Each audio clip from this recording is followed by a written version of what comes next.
What do you think about Spider-Man caught on? You could be any kid. Yeah. You could be black, you could be Asian, you could be Indian, you could be anything, and imagine you were in that costume. So I think that made it relevant to everybody everywhere, and that was accidental. I mean, I don't think we planned it that way, but it was very fortuitous.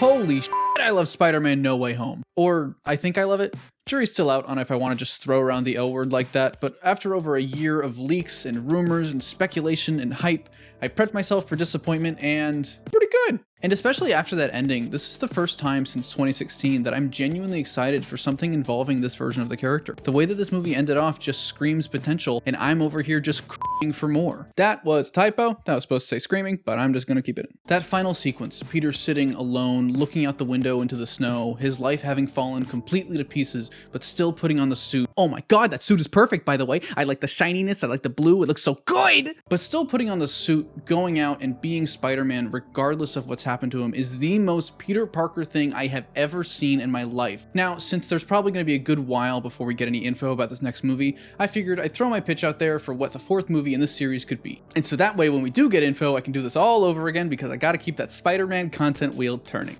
For this video, I want to take a look at some of my favorite things about No Way Home and see how much of that can be applied to these future movies. I don't expect them to go in this direction for the fourth movie. This is more so what I would do if Kevin Feige kicked down my door, put a bag over my head, and took me to a secluded location and then told me to plan out this next college trilogy. As for the director, I think Jon Watts proved himself with No Way Home and took all the criticisms to heart, but I do think it's time for someone new to take up this trilogy. And that person is High Top Films. I'm kidding. Or am I? I am.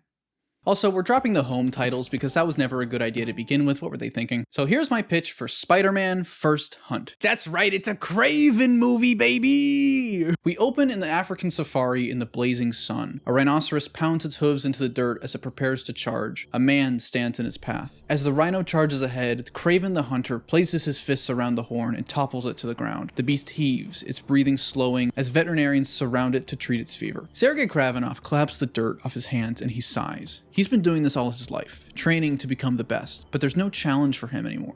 No more thrill. That's when his wife Alexandra hands him an envelope. There's no return address and no name attached from a completely anonymous sender. He opens the envelope to see a handful of newspaper clippings. Articles talking about how animal-themed criminals have been popping up all over New York before he flips to the final page. We cut to New York as snow falls from the night sky. All is peaceful and quiet until... Holy fuck, the Rhino comes crashing through a building with Spider-Man holding on to dear life. Peter's dragged across blocks as Rhino rams into building after building to get him to lose his grip, and Peter pulls onto his horn to steer him into the local dump. No, not Staten Island. There we go. Peter and Rhino fight until Peter eventually takes him down by grabbing his horn and knocking him to the ground. Do you see the parallels here? Do you get it? Do I need to explain it to you? Do you get it? It's because he's like... We cut back to Craven as he looks to his wife and says, I think it's time for a change. I was gonna do a Russian accent. It's not gonna go well. I'm not gonna do that. So why Craven for this movie? Well, that answer's pretty simple. I really like Craven and it's my video, so shut up. Craven is one of those super iconic and interesting Spider-Man villains that is long overdue for a movie appearance. The same way that Mysterio was back before Far From Home came out. In fact, Jon Watts even said that if the multiverse stuff didn't pan out with No Way Home, then they would have made Craven the main villain, which would have been sick. As for casting, I have no fucking clue. I know Sony's apparently making that Craven movie with Kick-Ass, aka Mr. Dead Quicksilver, and I have no idea what's going on with that. So if that ends up fitting here, sure, go for him, I guess. Not gonna lie, I've always felt like Idris Elba would be a really good Craven, but I know he's already Heimdall, and he's also every white person's favorite fan cast for every role, so I don't know, I just think he'd be cool. But yeah, just whoever. Sure, fine. A little problematic, but fine. After that, we get our usual Marvel fanfare, you know, the thing that goes on for way too long and isn't as cool as the old Marvel logo. Oops, I did not mean to keep that in the script. We then cut to Peter as he enters his apartment. His landlord tells him that he's past due on rent and he smells like garbage, but Peter just ignores him. No Way Home left Peter off in the most interesting and unique way that I could possibly imagine. Peter Parker is completely alone. He literally has nobody. Not a single person in the whole universe even knows he ever existed. This is essentially uncharted territory for this character. He's always had at least an Aunt May, or when that old crone finally kicks the bucket, he has someone like Mary Jane, but now he has nothing. And I fucking love that. It would be really easy to start this movie off and Peter's already got a new set of friends and we just have a new cast of supporting characters, but I think it'd be far more interesting to really dive into this element, especially given that it's the only time that this story can be told. So with Peter's loneliness comes isolation. His pain is making him cut people out of his life and either stay holed up in his crappy apartment or go out and wear the mask. Peter Parker's life is essentially gone, and he has no real intent on ever bringing it back. He works a shitty job as the IT guy for the Daily Bugle. He hates it there after everything they did, but it's the only place that would hire him. In between movies, he killed his GED exam and he started going to Empire State University with a decent scholarship as long as he can keep his grades up. And we see that the people in his class have tried to reach out to him. I don't want to do Harry Osborn or Gwen just yet. I feel like those are too big of characters to just introduce in between movies like that. So the people in his class are Randy Robertson, Kenny Kong McFarlane, Carly Cooper, and Flash Thompson. I just think it'd be kind of funny if Flash got kicked out of MIT, and also I just want more Tony Revolori because he was kind of wasted in these movies. So they invite him to parties, to go hang out. You know, he's Tom Holland, so he's getting asked out on the daily, but he always declines. He tells himself that it's out of safety for others, that he doesn't want anyone to be put in danger, but in reality, he doesn't want himself to get hurt. After Ned and MJ, he doesn't want to feel that pain of losing someone all over again, and it's made him selfish. The source material of Peter's early college days are complicated. NerdSync has a fantastic video on this that I highly recommend, but basically that era of comics portrayed Peter as incredibly selfish, putting himself over everyone else in his life, not as a flaw that he would overcome with growth, but as a positive trait for the character. He essentially regressed back to how he was before Uncle Ben died. Peter doesn't care about Aunt May, he's aggressive with Betty Brant, he even goes and yells at a bunch of people that are protesting against police violence, but Jesus Christ, that's not a great look, Peter. Basically, it's just kind of common knowledge among readers that this era wasn't exactly the best representation of the things that Peter Parker stood for. So I think we should adapt it into a movie.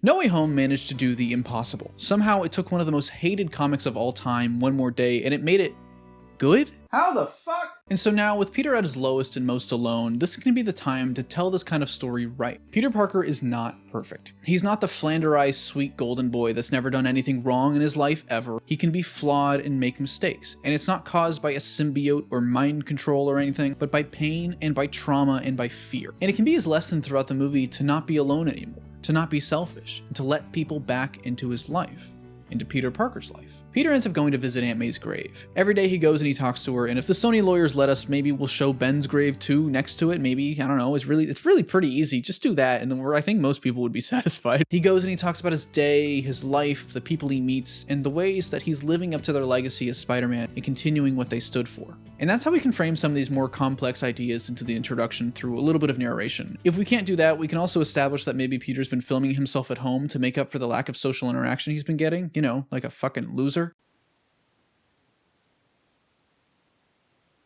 So anyway, as we're establishing these things throughout the first act, we get snippets and montages of Peter fighting various animal-themed villains. Beetle, kangaroo, tarantula, grizzly, human fly, hippo. Holy shit, there's a lot of animal villains. One villain that I want to introduce is the Vermin. Vermin is a character that kind of sucks. He's basically just a rat dude that's like a monster and he eats people, and there's really not that much to him. His biggest thing was that he was in Kraven's Last Hunt, and since then he's been kind of forever tied to Kraven, and writers keep on bringing him back no matter how much people kind of hate him.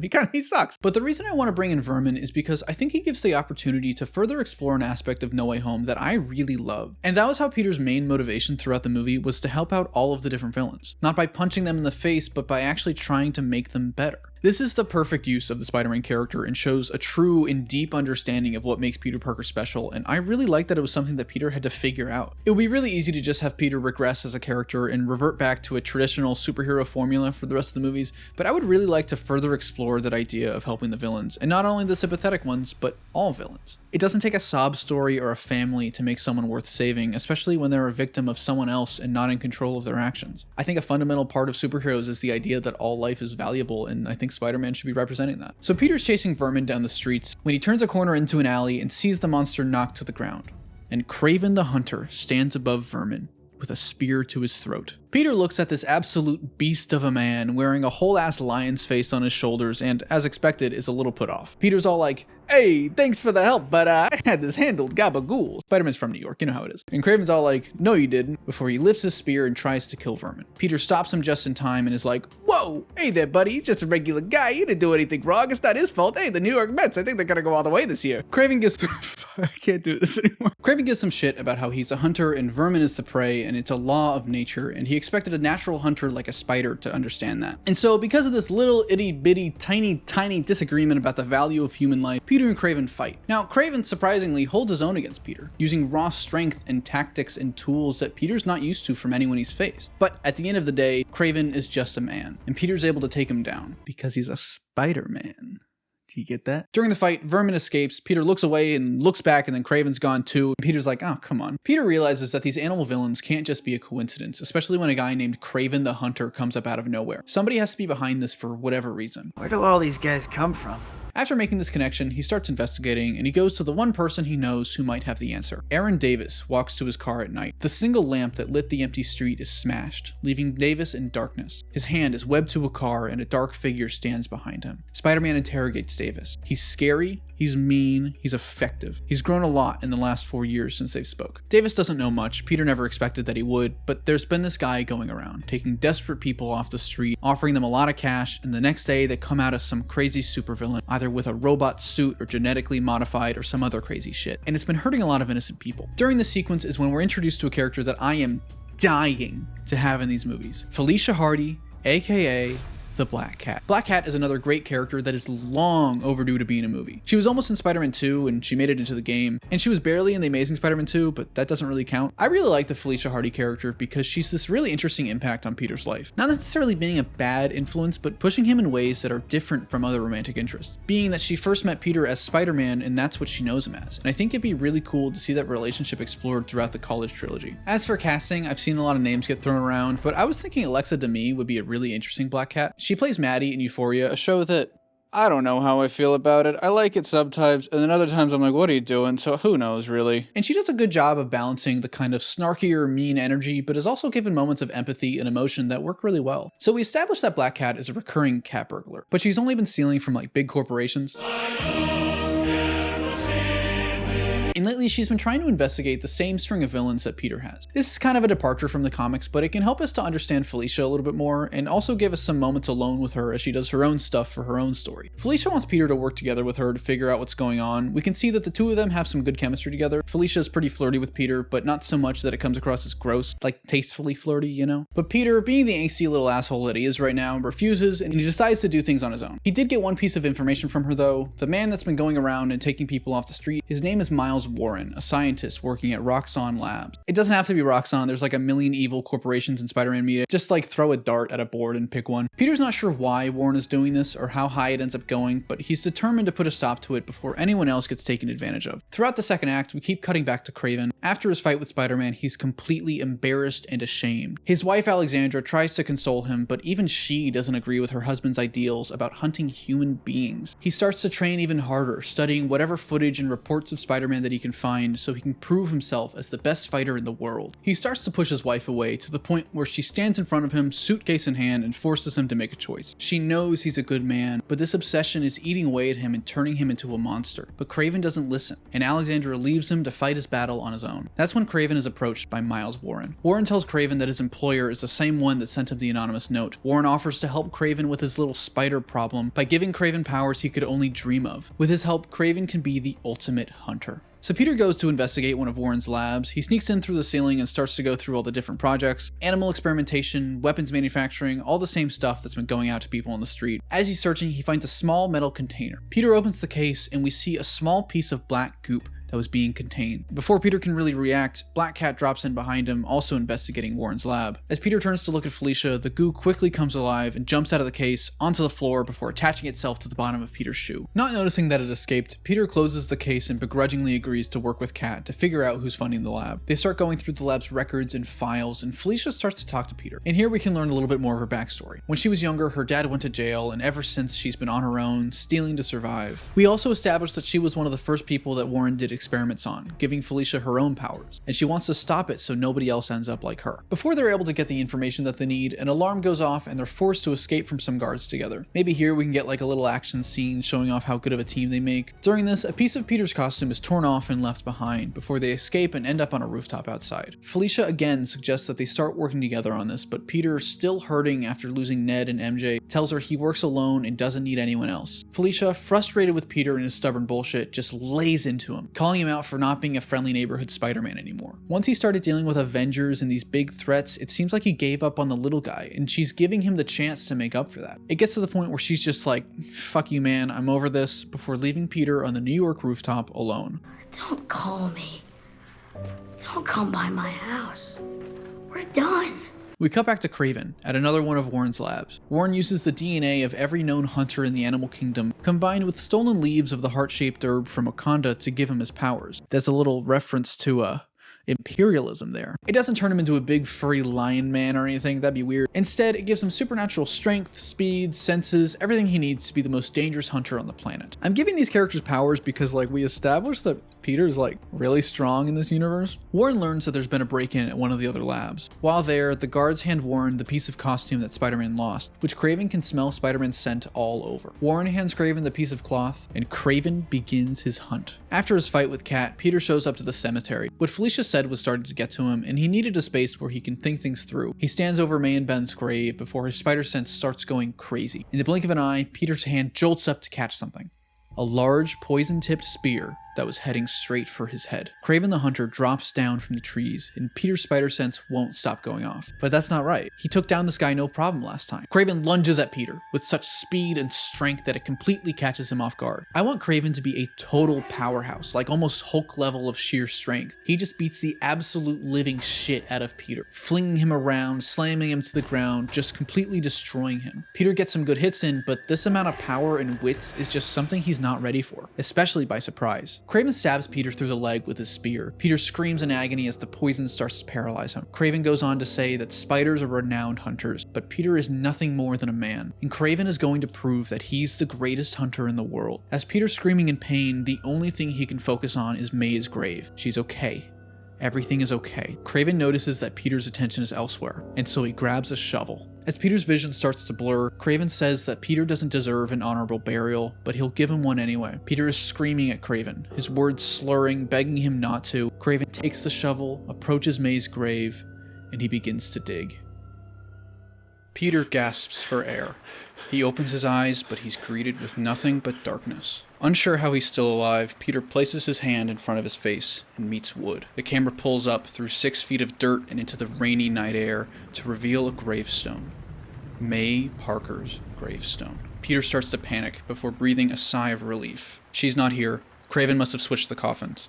He's a monster, but even he has a sense of honor. Peter cries out in agony as he pushes against the wood, but it doesn't budge. The pressure of the earth turning this thin piece of wood into pure concrete. He punches at the wood. He punches again. Anyone else would give up at this point, but there's something else fueling him. Her grave. He defiled her grave. I'm gonna kill him. Peter screams in agony as his fist breaks through the wood of the coffin. Dirt begins to pour over him, suffocating him, and Peter begins to dig, his screams of agony muffled by the dirt in his face. He's exhausted, he's in pain, he's terrified, he's angry, but more importantly, he's Spider-Man.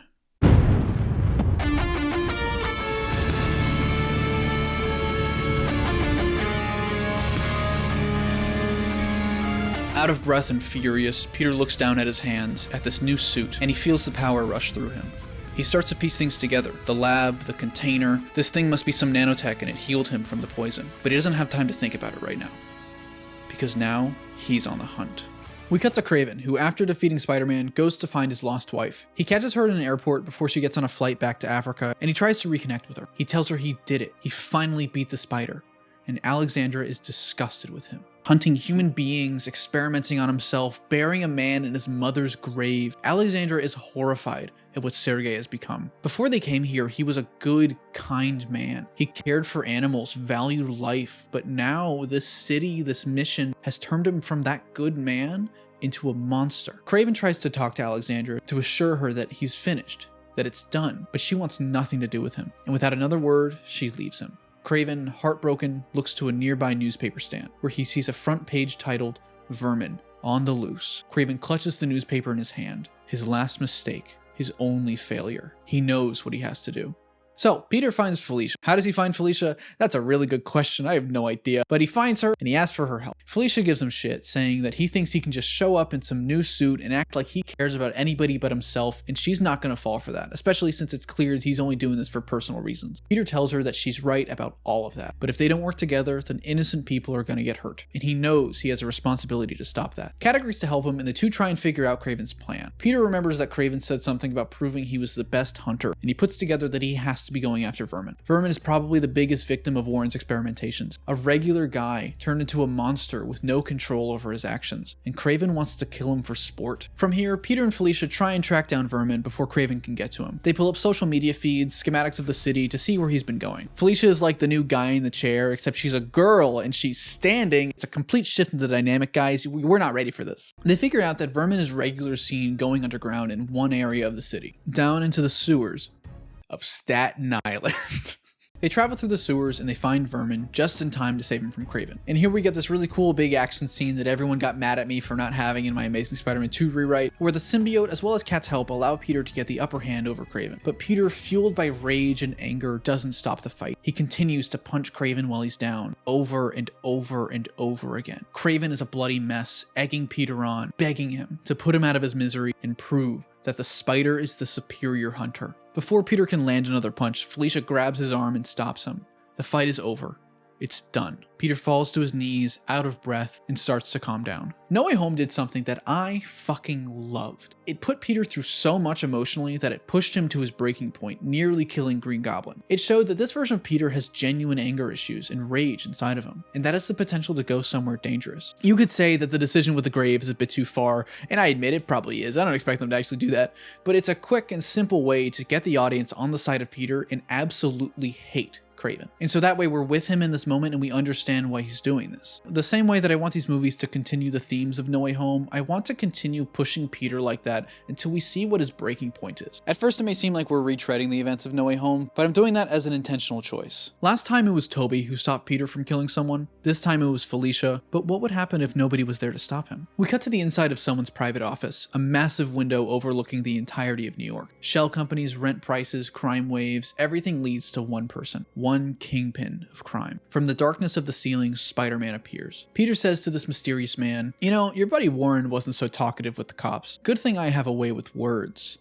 Mr. Lincoln." L. Thompson Lincoln turns to face Spider-Man and laughs before pouring a glass of whiskey. "Please, Spider-Man, you're here on business. You can call me Tombstone." I want Tombstone to be one of the overarching villains of the trilogy. He's been playing the long haul, working from the shadows, pulling the strings, using Spider-Man to make the city his. Whenever there's a superhero fight, property values go down, so he's been creating all these villains so that he can buy out all this land for cheap and charge crazy high rent prices. He didn't want Kraven to actually kill Spider-Man, he just wanted Peter distracted long enough for the check to get cashed. As for the casting, I would say Marvin Jones III. He's an albino actor just like Tombstone is, and he voiced the character in Spider-Verse, so just pull Zoe Kravitz and bring it back. He was also Tobias Whale in Black Lightning, and he was pretty good in that, so just give him a big Marvel role, why not? Peter tries to surprise Tombstone by punching him, but it's like punching a brick wall. Even with a symbiote, it doesn't faze Lincoln. Tombstone responds by smacking Peter to the ground like it's nothing and standing on his chest. Tombstone goes on to threaten Peter. Ever since Fisk went under the radar, he took over his whole operation, and he's not going to let some punk kid take it away from him. Spider-Man can fight his villains, stop some muggings, help old ladies cross the street, but at the end of the day, this is his city, and he'll do whatever he has to keep it. And on the subject of names, Tombstone says as he releases Peter, "You may not have any records, but everyone has a birth certificate if you look hard enough.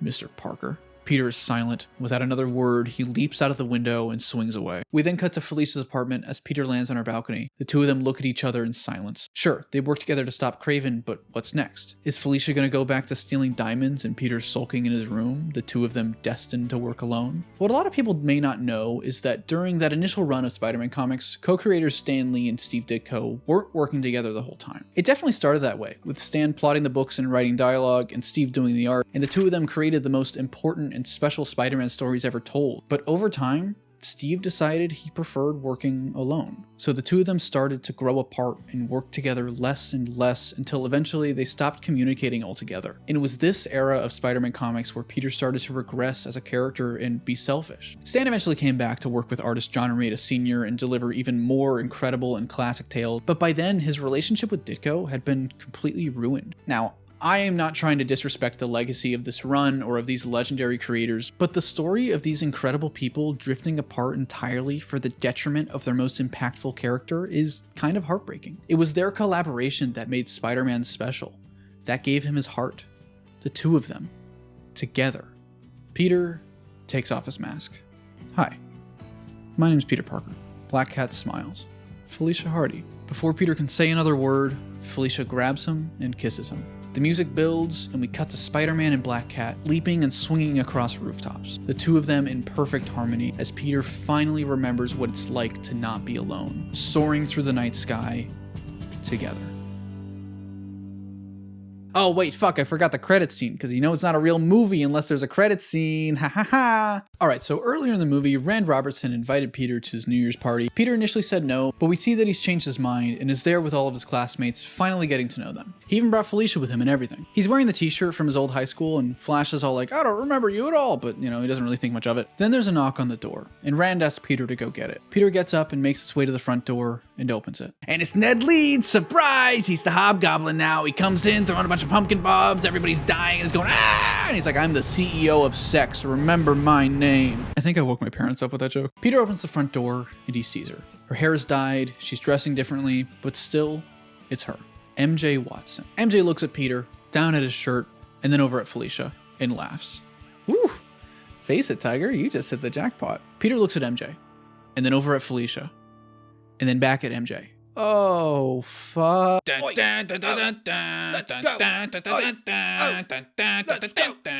So you've no doubt noticed that I've been pulling pretty consistently from one of two sources when it comes to this video. Obviously, Kraven's Last Hunt, and then the other being The Spectacular Spider-Man. And I'm doing that for a couple reasons. The first being, I'm not that smart, and I figured if I reference things from a show that people like, I can trick you all into thinking that the video's good. But the second being that version of Spider-Man is my Spider-Man, and is what made me fall in love with his character in the first place. I grew up with the old comics and the Raimi movies, and I loved them as a kid, but there came a time when I sort of outgrew those stories for a while, and I kind of assumed I was into the character solely because I was young and it was popular. And then, back in like middle school, I managed to catch some reruns of Spectacular, and I remember specifically it was the Lizard episode that made me fully connect with what the character was and represented. The way that the show pulled from all corners of Spider-Man media to make a true, definitive Spider-Man for the modern era, something that can be loved both by kids and adults alike, really spoke to me, and something just clicked. And so now, No Way Home is out in the world, finally free from hype and expectations and leaks, and it delivered something that truly captures what I love about the character. All the stakes, the consequences, the personal drama, and especially with the way this movie left off, there's more potential than ever to have people fall in love with Spidey all over again. So of course, if I was writing these next movies, I would want to pull from my favorite version of the character. It's only natural. But if that doesn't happen, and they decide to pull from some other source material that I'm not as connected with, that won't be the end of the world. So as long as they can keep this direction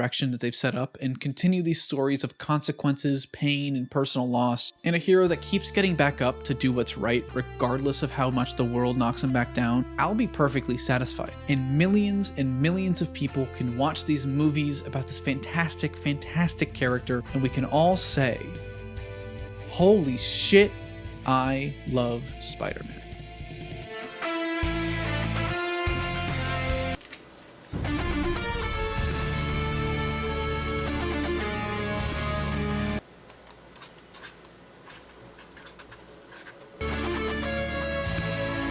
I'm a firm believer in the trilogy. 3 acts, beginning, middle, and end. There's a certain structure to it that I really love. With this pitch, the main goal is once the MCU establishes the black suit for Spider-Man, how can that story be told in a fresh and interesting way? We left off with Peter in a good place, but he's still hurting from the trauma and the pain of losing his loved ones. All of that combined with the symbiote gives us the potential to build the foundation of a proper trilogy. So here's my pitch for Spider-Man's Second Sting. I'm not 100% on that title. I don't like making titles. Don't hold me to that title. Comment down below what you would title the movie, because I need the engagement. We open on the image of a spider crawling on the ground as a boot suddenly comes down to crush it. That's what we in the biz call subtle imagery. The camera pans up to reveal a man stepping out of Rikers Island prison. Mac Gargan takes a deep breath of warm summer air and smiles, having served his sentence a free man. I've said this many times before, but boy, they just forgot about Scorpion, didn't they? They really set up this character in 2017, had him be the after credit scene of Homecoming, cast Michael fucking Mando, and then just forgot about him. Matt Gargan is a fantastic character that hasn't had the representation that I think he really deserves, and so a lot of more casual fans aren't as familiar with him. And I think that this story is the perfect opportunity to bring him back. How can we tell the story of his origin in the world that's been set up so far, especially now that Peter has the black suit? A car pulls up as Gargan leaves the prison. Gargan steps in and is greeted by a man, L. Thompson Lincoln, otherwise known as Tombstone. Tombstone says that he heard about what happened to Gargan, what Spider-Man did to him. Gargan grins, saying the first thing he's gonna do is figure out who he is and gut him like a fish. But Lincoln stops him. He says he knows who Spider-Man is, he's known for months, and if Gargan really wants to make him pay, just killing him will be too easy. But he knows how to really make him suffer. From here we get the really long Marvel logo. Since we're doing the black suit, it might be fun to put a little symbiote flare in there, I don't know, just like some goop. The intro cuts to black, and the camera slowly pulls out to reveal Spider-Man's mask, with Peter looking at it through a microscope. The door opens, and Peter throws the mask back on before turning to see Dr. Reed Richards holding a chart of test results. Alright, so in the first video, I made an intentional choice to not feature any other characters of the surrounding MCU. I have nothing against the interconnected nature of these movies, but I've always felt like the Home trilogy focused a little bit too much on the guest characters, centering a lot of Peter's arcs and motivations around them. This is also allegedly because of some of the contract agreements with Sony. I wanted to reaffirm that Spider-Man's characters in his world are special enough without whatever bearded father figure of the week we have this time. I'm assuming whenever this 5th movie comes out, we'll have met Mr. Fantastic. Or I guess this universe's Mr. Fantastic. And he and Spider-Man will have interacted at least once in some kind of crossover or something. These crossovers can let us see Peter in the black suit more often and spend more time with it than we'd be able to otherwise. Peter thanks Reed for running the test for him, and Reed says he's happy to do it. In fact, it's a fascinating specimen. Peter's shocked. What he'd initially thought was nanotech is actually an alien life form, its genetic makeup unlike anything in the entire universe. It was recovered in Mexico before being taken to Miles Warren's lab, where it escaped and attached itself to Peter's suit. Peter remembers what the other Spider-Man said, about fighting an alien made of black goop. This couldn't be the same alien. Could it? Reed says that the alien has the characteristics of a symbiote. It gives the wearer enhanced strength, senses, and other abilities, but it feeds off aggression and hatred and could possibly be altering its personality. Reed doesn't know for sure, but he asks if Peter's noticed anything along those lines, and Peter's eyes begin to drift away. I don't know why I just said that. That's totally inappropriate. I'm so sorry. I'm MJ. We flash back to Rand Robertson's New Year's Eve party. Peter looks at MJ Watson, the first girl he ever truly loved. She doesn't recognize him, but he can't help but feel a swell of emotions. Felicia Hardy sees Peter's behavior and is put off. Do you know each other? Peter's barely able to manage out a few words. I'm Peter. From the coffee shop? What? Oh, yeah, sorry, I forgot. I used to see a lot of people there. Somebody clears their throat from out in the hallway. Oh god, I'm sorry. This is my boyfriend. A young man enters the room and shakes Peter's hand. Nice to meet you. I'm Harry Osborn. I'll talk about it later, don't worry. As Harry goes to greet Rand, Flash, and the others, Peter's whole world goes dark. That name. Osborn. It can't be. We cut to Peter later that night as he stops a mugging. Rain pours down on him, dripping off the black fabric of the alien costume. Seeing MJ like that, happy with somebody else, having no idea who he even was, it caught him off guard and he wasn't ready for that. But more importantly, it was that name. Osborn. It echoed through his mind. Norman Osborn killed May. Destroyed his life. Peter's never hated anyone as much as he hated Norman. He knows this Harry has nothing to do with Goblin. He didn't think that Norman Osborn even existed in this universe until now. But still, that pain, that anger, he couldn't help but feel that for Harry. That's why he likes this new suit. We see him take down the muggers more aggressively than we're used to. He can't help it. With the suit, he's stronger, he moves faster, hits harder, he feels good. It lets him take out his anger more easily. Felicia sees Peter and the way he's acting. The two of them have been going on patrol together, like real partners, and she's never seen him like this.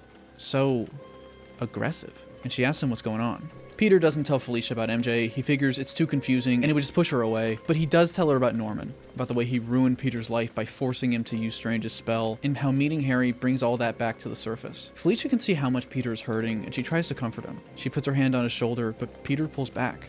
I'm fine. No, Spider, you're not. And that's... I said I'm fine.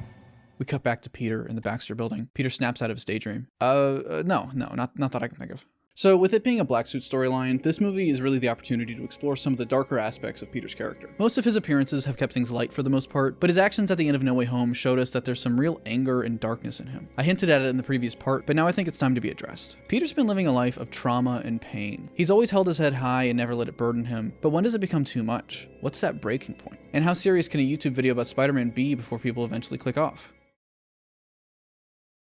We cut to the Daily Bugle as Peter's late for work. During his summer break from school, he's still working as the IT guy for them, and we can explore that environment and what it's like to work there. I don't know if Betty working there is like canon or if it was just like a thing for TikTok, but maybe Peter tries to talk to her and she's all like, I don't even know who you are. That, on top of how Jameson treats him, Peter basically hates working there. Both Far From Home and No Way Home made a choice with how it handled the Daily Bugle and J. Jonah Jameson. A choice which honestly I was never a huge fan of. Over the past few years, I've noticed this really weird trend in turning the Bugle and Jameson into a parody of Alex Jones and other alt-right conspiracy podcasts, which in my opinion is incredibly insulting to the character of J. Jonah Jameson. I do understand the idea though. Print newspapers are dead, podcasts are king, and Jonah is very much the kind of person who would stand in front of a green screen and make stupid videos about Spider-Man for the internet. But I do think that the character is bigger than just that, and that can be explored throughout this trilogy. Jameson calls everyone into his office for a big announcement. The Daily Bugle Company has just been bought by a generous backer, someone who can give JJ the resources and the manpower to turn the Bugle into the next big powerhouse of free speech and journalism.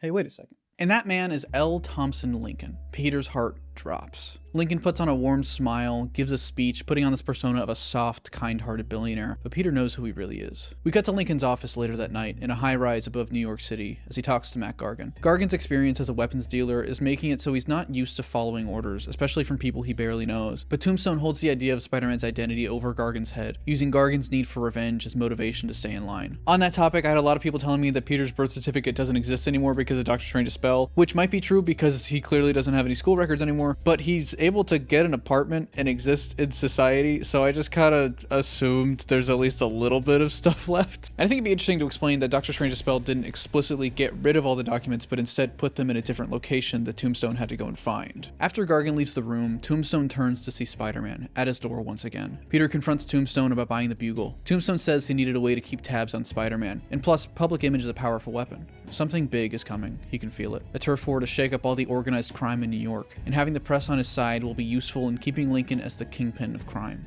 I capitalized kingpin in my script. I think that might be a typo. Tombstone threatens Peter with his identity, saying that if Peter doesn't fall in line, he'll tell the whole world that Peter Parker is Spider-Man. After what happened in No Way Home and all the damage that revealing his identity caused, this scares Peter, and he throws a punch at Tombstone. As Peter fights Lincoln, he notices something. Tombstone has taken the punches harder than he did their last meeting. Is it the suit? Peter knows it's made him stronger lately, but by that much? But something isn't right. Peter lands one final punch, knocking Tombstone to the ground. As Spider-Man stands over him, he notices something. Lincoln's demeanor has completely changed. On the verge of tears, Tombstone puts his hand out, begging for mercy. From the hardened criminal mastermind to a victim? That's when it hits him. He was too focused on the fight, he didn't notice his spider sense going off. Peter looks behind him to see J. Jonah Jameson standing in the doorway to Lincoln's office. Jonah, enraged, demands to know what's going on here. Tombstone says that Spider-Man barged into his office, started demanding money, and then attacked him. So Peter is framed for the assault of famous philanthropist L. Thompson Lincoln. Jonah runs the story using pictures from security cameras to completely destroy Spider-Man's reputation. This, on top of the Mysterio controversy, plus him publicly teaming up with the notorious cat burglar, leads to essentially the entirety of New York turning on Spider-Man and not trusting him anymore. He swings through the city, seeing billboards branding him as a criminal. He can't escape it. It feels like the only person who still believes in him is, ironically, Flash Thompson. One of the things that I feel like No Way Home failed to deliver on was the story of Spider-Man dealing with public backlash. He was immediately absolved of mysterious accusations, and the court of public opinion was more so just the court of one wacky gym teacher. It felt like the Mysterio controversy was mostly just a way to tell some jokes and create a little conflict for college admissions. By the second half, Mysterio is basically irrelevant. So I think that this movie could be an interesting opportunity to try something similar, only now with the weight of the black suit to see how Peter behaves differently. Throughout all of this, we start to see Peter grow more and more attached to the symbiote. The Venom movies handle their symbiotes in a different way than we used to with Spider-Man, basing it more in Venom's solo comics, which are more goofy and comedic, which is something I really enjoy about this movie. But obviously that wouldn't really work for this movie and what we want to see in a black suit story. So we're not going to do the silly Tom Hardy voice in his head. You can explain the differences being that it bonds to Peter differently because of his radioactive spider blood, or maybe because it was such a small piece, or I don't know, like some multiverse shit. Who cares, really? As the world turns against him, instead of turning to others for help or to his friends, he turns to the suit and forms this attachment to the way it makes him feel. Not just the power, but the companionship. Like it's the only thing in the entire universe that truly understands him. He's able to take it off at will, it's not permanently bonded to him or anything, but he hates the way he feels without it. While he's wearing it, everything just feels right. We also see the ways that Tombstone is using his position as owner of the Daily Bugle. He starts whispering in Jameson's ear, spreading rumors and misinformation, manipulating him and his fear of Spider-Man to do what he needs. I mentioned how Jameson has been treated as an Alex Jones type character lately. It's good for a joke, but it almost always leads to him losing a lot of his more relatable and human aspects. Even the game pushes it a little bit sometimes. Jonah isn't just a crazy guy with a mustache yelling about Spider-Man, that's me. He's at his best when he provides meaningful conflict by holding Peter accountable and not kissing his ass just because he wears tights. Also, 'cause fuck Alex Jones. His mistrust of a lone, masked vigilante is somewhat understandable, especially in stories where that mistrust comes from personal tragedy. And I think there's real potential to explore that and have him grow from how he was in No Way Home. Tombstone manages to convince Jameson that Spider-Man is too dangerous. If he came after him, he can go after Jonah and Jonah's family. Somebody has to stop him. And so Tombstone introduces JJ to Mac Gargan. He tells Jonah that Gargan showed tremendous growth during his time in prison after he was brutally attacked by Spider-Man, scarring his face. He's since fully rehabilitated, and he's now volunteering as the first test subject in Lincoln's new project. Wait, hang on, not that one. Tombstone wants to create a new police officer that can fend off criminals better than any vigilante to make Spider-Man obsolete. And so Gargan is subjected to experimentations, merging his DNA with that of a scorpion, the natural enemy of the spider. He's granted superhuman strength, speed, reflexes, and a set of armor is bonded to his skin along with a bladed cybernetic tail. And the scorpion is born. Throughout the second act, we see that Peter and Felicia have been spending time with MJ and Harry. The two of them reached out to Peter after the party, and having made not the greatest first impression, he wanted to try and fix that. He also wanted to get to know Harry a little bit more and keep an eye on him, both for his sake and for MJ's. Harry seems like a decent guy. I think it'd be fun if he's this sort of softer, kind of stoner guy as opposed to the rich prick that we're used to seeing, especially if they get someone like Timothée Chalamet to play him. My genre of dream is sports star. Swish. Harry's father died when he was young, and he inherited a startup robotics and genetics company, Oscorp. Now, I know that Norman said that Oscorp doesn't exist in this universe, but I think he just looked at one building in New York and came to that conclusion, so I'm just gonna ignore that. They're relocating to New York from Boston, and Harry even offered Peter a job, but Peter still doesn't trust Harry. Not just because of what Norman did, but also because he's growing more and more selfish about MJ. In these scenes, we start to see something between MJ and Peter. It goes unsaid, but MJ's starting to show a glimmer of interest in him. In the moments that they have alone, she tells him that she feels like she's known him for years. I think it'd be really interesting to discuss the limits of Doctor Strange's spell. Memories are one thing to erase, but what about feelings? Is it enough to forget the time you've spent with someone if the emotions and the love you feel for them remains? That's from the Batman Fortnite comic.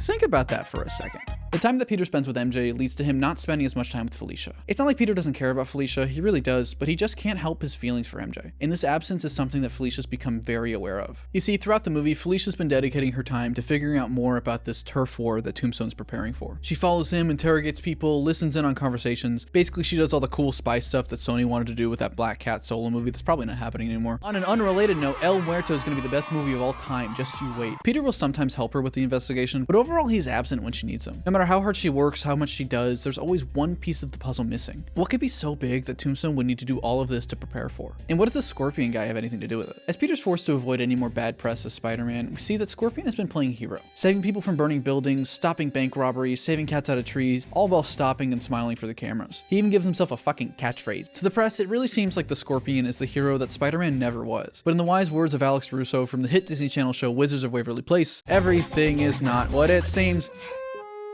Oh, I hope I don't get copyright claim for that. While Scorpion's been putting on the show in the more well-off areas of New York, he's become a menace to the people in lower income and disenfranchised neighborhoods. He roams the streets looking for trouble, harassing people who aren't doing anything wrong, making threats, taking bribes, and serving as the muscle for Tombstone's operation. Hey, wait a second!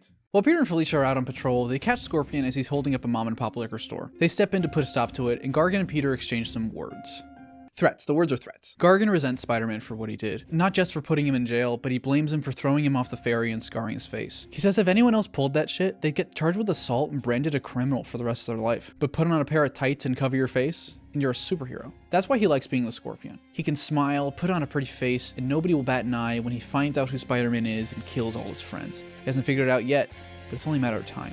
Throughout the scene, Felicia's doing her best to keep Peter from starting a fight. It's not worth it, and their reputation is already bad as it is, but this threat scares Peter, and he ends up throwing the first punch. Peter's caught off guard by how strong Scorpion is, and both he and Felicia get pinned under his tail. As news vans approach, Gargan's commended for stopping Spider-Man from robbing the store, and in all the commotion, Peter and Felicia are able to escape. So Harry started to take notice of how Peter's been acting around him, and he decides to talk to Peter about it. He's not aggressive or antagonistic or anything. He's actually remarkably calm and mature about the situation. He's not sure if it has anything to do with MJ or whatever, but he just wants to reach out and see if he did something wrong, or if there's anything he can do to be a better friend. But Peter doesn't take it this way. Instead, he reacts in fear and in anger. He still doesn't trust Harry. He thinks he's trying to lower his guard. He's lying. He just wants MJ for himself. He wants your power. He wants to hurt you. All of this fear and this anger clouds Peter's mind. Everything feels like it's coming at him all at once, and he can't tell the difference between his spider sense and his anxieties. Harry puts his hand on Peter's shoulder to try and calm him down, but Peter sees this as an attack and lashes out. Not knowing his own strength, Peter pushes at him. Harry falls down a set of stairs and slams his head on the ground. Harry ends up getting rushed to the hospital, and Peter's forced to think about what he's done. Felicia ends up calling Peter to meet with her. She heard about what he did to Harry, and she's done defending him. After all this time of ignoring the things that matter, keeping things from her, hurting Harry like that was just the nail in the coffin. It's over. She knows that he thinks the world is out to get him, that everything's been taken from him, and he's right. He's had a harder life than anyone can possibly imagine, and she's tried to be there for him, but he just keeps pushing her away. Outside of patrol, they've barely spent any time alone in months, and when they do, his mind is somewhere else. Felicia says that she knows what Reed said about the suit, how it might be affecting his personality. She knows that this isn't who he is, and he needs to take it off before anyone else gets hurt. Peter confesses to her the truth about MJ, about their history, about his feelings for her. He thought that this honesty would help explain what's been going on, that she would understand. But it just makes things worse. Felicia is stunned. She slowly stands up, and through a broken voice, she says, "I thought you were better than this," before walking away and leaving Peter all alone. Eventually, Jameson finds out the truth about Tombstone, about who he is and what he's really using the Daily Bugle for, and even worse, about the monster that he's created in Scorpion. There are certainly comic stories where Jonah's just straight up evil, might as well be a supervillain, but those are stories that I think the character has evolved past over the years. I love Jonah when at the end of the day, he's a good guy who can be a bit of an asshole, but cares about others and is loyal when it counts. Basically just how Chip Zdarsky writes him. And so I think that after his actions in No Way Home, where he sent his followers to chase down a literal child leading to the death of his metaphorical mother, it's a pretty tough act to just turn around and say, actually, he's not such a bad guy. But I think there's a potential story in showing a man who's manipulated by misinformation and people in power to do things that he thinks is right. But in reality, he's hurting a lot of people. And he eventually learns that to own up to his mistakes. In an attempt to right his wrongs, JJ barges into Tombstone's office and threatens to expose him to the public. But Tombstone warns against that, as Scorpion steps in from behind and puts the knife end of his tail to Jonah's throat. The two of them have a good deal going here. All Jameson has to do is keep his head down, his mouth shut, and nobody's gonna get hurt. But Tombstone can't make any promises if he's not able to do that. Tombstone lets Jonah walk out of his office unharmed. Jonah thinks about what to do. He thinks about his family, his son. He can't put another loved one in danger again. Not after what happened. But deep down, he knows he has to do the right thing. Peter sits alone. Is Felicia right? Is this the person he's becoming? Maybe she and Reed have a point. Maybe he needs to get rid of the suit. No, it's them who's wrong. The world's taken everything from him. His family, his life, his reputation. This one thing is his, and it makes his life worth living. Peter needs this suit. The power. It makes him whole. It's made him the person he's always needed to be. That's when Peter hears a voice. Dude, what the hell is going on with you? Peter turns to see the person he least expected to see. Flash Thompson. Flash is one of my favorites out of all of Spider-Man's supporting characters. When we first meet him, he's a cliched high school jock who shoves Peter into lockers, but over time he's changed and matured and become one of Peter's best friends in the comics. The Home Trilogy kind of failed to deliver with this character, basically wasting an actor like Tony Revolori, but now we have the opportunity to do something interesting with him and show that kind of growth. Flash talks to Peter, giving him the reality check that he needed. He says that, hang on, I'm sorry, I can't do this. This is a serious moment. I need to change this popsicle stick. He says that he doesn't really know Peter, but he knows where he's coming from. Throughout all of high school, Flash felt small and unloved, and so he would lash out and target people who he thought he could make feel even smaller. He had his reasons, but still that doesn't make it right. Flash saw Spider-Man, this guy who was doing everything he could to help the little guy, who would hold himself accountable for everything he did, and he realized he needed to do the same. He had to take a good hard look in the mirror at the person he was and make that change himself and work to be better. Peter is silent. He hates to admit it, but Flash has a point. Something isn't right. Spider-Man's been hurting people, choosing violence as a first resort to deal with Tombstone or Scorpion. Every fight, every problem in his life has been caused by him and his decisions. This isn't him. It's the suit. It has to be. Reed said it could be changing his personality, and Peter didn't want to listen to him. He would never do these things in the old costume. It's the only explanation, the answer for everything wrong in his life. So Peter removes the symbiote and returns it to Reed Richards. It's not this grand triumph of ripping off the suit in a clock tower. We've seen that done plenty of times before in some of the best versions of Spider-Man media. Instead, it's Peter taking an introspective look at himself and his mistakes and making a decision to fix everything and become the kind of person that he knows he can be. Tombstone sits in his office when a newspaper lands on his desk. An expose written by J. Jonah Jameson himself, titled The Lies of L. Thompson Lincoln. Okay, listen, I know this Bugle doesn't do newspapers, but I tried to make a BuzzFeed article and I couldn't take it seriously. I'm sorry. It's all in there. The truth about Tombstone, Scorpion, everything. Even his connections to Kraven and the Miles Warren experiments. Tombstone throws the paper off his desk. Not only is his entire plan up in flames, but turns out the man is actually a decent reporter when he wants to be. He looks to Scorpion and tells him what he needs to do. How bloody do you want it? I don't micromanage. Scorpion smiles, and before he leaves, Tombstone calls out to him. In case you run as a Spider-Man, you might get a kick out of this. Peter goes to the hospital in an attempt to apologize to Harry. While he's there, he runs into MJ, and she says that they're not letting in visitors for another few hours. She says that Harry's not in great shape. He hit his head pretty hard and is in a lot of pain. But despite all of this, Harry doesn't blame Peter for what happened. He knows it was an accident, and he can tell that Peter's been going through some personal issues, and it was all a misunderstanding. Peter's even more ashamed. He realizes now that Harry is a genuinely good guy, and if MJ is going to be with anybody, Harry Osborn is probably the best person she could be with. Peter promises to MJ that he's doing better. He's cut out the toxic things in his life and made the decision to be a better man, and he says that he's going to change. The two of them get to talking about their feelings and about each other. I know I haven't really done much with MJ in this video. It's hard to showcase a character in a pitch like this when they don't serve like a plot purpose, but this can be a moment where we get to really see how much MJ has grown in between movies. After high school is a time where you really find yourself, and I think that her character could be a really fun way to represent that. She doesn't need to be like the party girl that we know Mary Jane is from the comics, but if they made her more confident and sure of herself and showed that growth, that'd be really nice to see. Against her better judgment, MJ asked Peter if he would wait with her before they go see Harry. Peter can't help but smile. Yeah, I like that a lot. MJ has to step away to take a call. As she's gone, Peter sees the news on the TV down the hall. The Scorpion is attacking the Daily Bugle. Nobody knows what's happening or why he's doing it, but he's terrorizing the building in search of J. Jonah Jameson. Peter hesitates. He can't let down MJ, not after everything that's happened and the promises he just made. Plus, Jonah's the reason that his life got ruined in the first place. Things might be better off without him. But Peter sighs. Still, he knows what he has to do. We cut to the Daily Bugle as Scorpion is tearing the place apart trying to find Jonah. Jameson hides in the closet as the monster he created wreaks havoc upon his workers. Scorpion calls out, threatening that if JJ doesn't come forward, he'll kill every single person in the building until he finds him. And Jameson, not wanting to see anyone else get hurt, complies and faces his worst mistake. Gargan grabs a hold of Jonah and throws him out the window. Jonah screams before being thrown back up into the building, and Spider-Man jumps in through the window, wearing his red and blue suit once again. Scorpion and Spider-Man fight as Peter tells Jonah to get everyone out of the building. Once Jonah helps the last person out, he looks at Spider-Man, the man he once called a menace, putting his life on the line to save him and everyone around him. And finally, he understands the kind of person Spider-Man really is. The two of them fight throughout the Bugle, smashing each other through walls, floors, ceilings, destroying everything in their path. Peter manages to get the upper hand and webs Scorpion to the wall. As Peter begins to walk away, Scorpion calls out, "You and I both know I'm not staying in jail for long. Isn't that right, Peter?" Peter freezes as he slowly turns his head back in horror. Gargan begins to laugh. "That's right. I know who you are." Peter's world collapses in on itself. "No, not again." Peter slowly approaches Gargan. "I'm going to tell the whole world that Spider-Man is Peter Parker, his identity. He can't let it happen again. Not after everything he's lost, everything it cost him. You keep your mouth." Scorpion catches Peter off guard, using his tail to break free from the restraints and knock Peter to his feet. Scorpion pins Peter to the ground by the throat. He removes Spider-Man's mask and begins to laugh. He leans in close to Peter. "Let me tell you, the second I'm out of here, I'm going to kill every single person you love.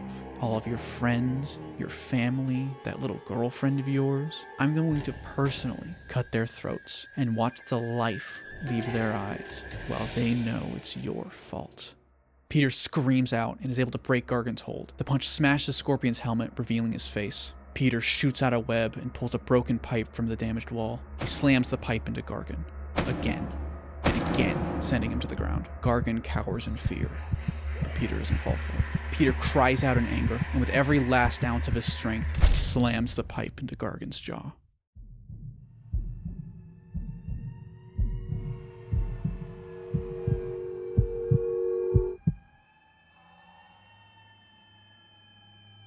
Peter steps back, horrified at what he's done, as he hears sirens in the distance. We all want to believe our heroes are perfect. That's kind of the appeal of the Black Suit storyline, right? It gives us a darker, angrier Spider-Man who pushes things a little too far to be edgy and tell that story and sell more comics. But at the end of the day, is usually able to take the suit off and shed himself of all responsibility. After all, he's being controlled by an alien symbiote made out of black goop. But if you ask me, that's too easy of an answer. That's not how real accountability works. What if all these thoughts and these feelings and these actions are Peter's to begin with? Now, don't get me wrong, I love the Black Suit. I absolutely adore it. It's a fantastic story that really pushed the character beyond what we thought he was capable of. But the symbiote is at its best when, at its core, Spider-Man still has to hold himself accountable for the things he did while wearing it. It doesn't flat out control him or change his entire personality, but it just points him in the right direction, whispering to him, bringing the ideas that Peter already had to the surface, just giving him more of a reason to do the things that he does. And I've noticed in a lot of symbiote media, that accountability has been kind of pushed to the wayside. It's not Peter who did these things, it's the suit's fault. But the truth is, Peter Parker is not a perfect person. For as much as we want him to be this shining beacon of hope and purity, that's just not always what he's gonna be. Sometimes he falls, sometimes he makes mistakes. No Way Home showed something about this character that's kind of being ignored. This Spider-Man has a real anger in his heart. Was it justified? Hell yeah. Norman killed May and was going to collapse the entire multiverse. But to me, I find it so interesting just how angry we see him get. There are very clearly some deeper issues and deeper potential for violence that we hadn't seen up until now. Toby stopping him from killing Norman is a great and powerful moment, but in the context of a bigger story, how can we be sure that Peter learned the right lesson from that? Sometimes it takes time to learn a lesson. Sometimes it takes a mistake to truly grow. And the best way to show that visually is by revealing that the symbiote is not the source of all the mistakes in Peter's life. He is. And he has to accept that responsibility. Peter holds his suit in his hands. Gargan is in the hospital, alive, but with severe brain damage and internal bleeding, he could be in a coma for the rest of his life. Peter looks at this suit, these colors, this symbol. It's supposed to stand for something. Something greater. Something that Peter can't be. We hear a voice. Oh, honey. What's wrong? Peter looks to see May Parker. He's sitting in his childhood home. Everything is calm here. Everything is safe. May, I'm so sorry. I thought it was a suit. I thought taking it off would fix things. But I'm just so angry. May puts her arms around her nephew. Baby, there's nothing to be sorry about. Everything is okay. It's not your fault. Am I a bad person? Oh, sweetheart. Of course you're not. It's all okay. I'm so proud of you. We both are. Tears start to well in Peter's eyes, and his voice starts to break. I'm not the person that I thought I was. He closes his eyes and begins to sob into her. I'm so sorry, May.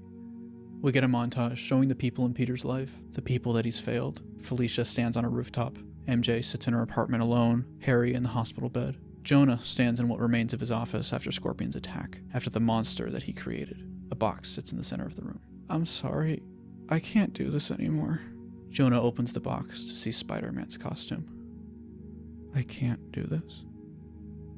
Now, I recognize that this is a lot. This is a YouTube video about Spider-Man, and I think it's definitely pushing the limits of how serious I can get with these pitches. It's part of the reason it took me so long to make, because of the weight of this story, and it's much darker than I usually like when it comes to this character. But like I said before, the focus of this video was to set up what would be my Spider-Man trilogy. And an integral part of the perfect trilogy, in my opinion, is that the second movie ends with what I call the Empire ending. The first movie should stand on its own, the second movie build off of that and leave our heroes at their lowest, and the third movie should be the triumphant return and the conclusion of the story.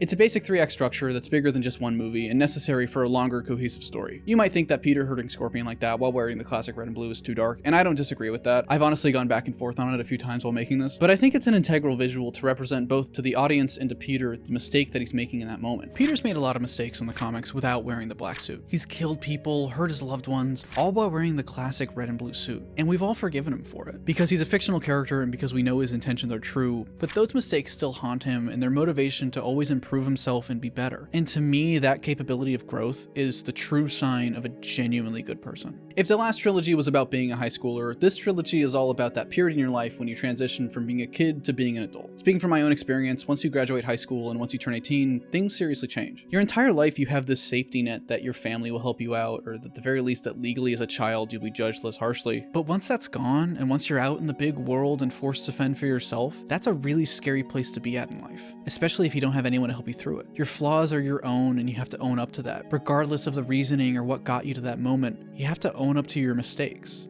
That's what being an adult is all about. That's the real meaning of responsibility. Alright, fuck, this is such a downer ending, I feel really bad. If only there was a way to have a little scene to tease what's gonna happen in the next one.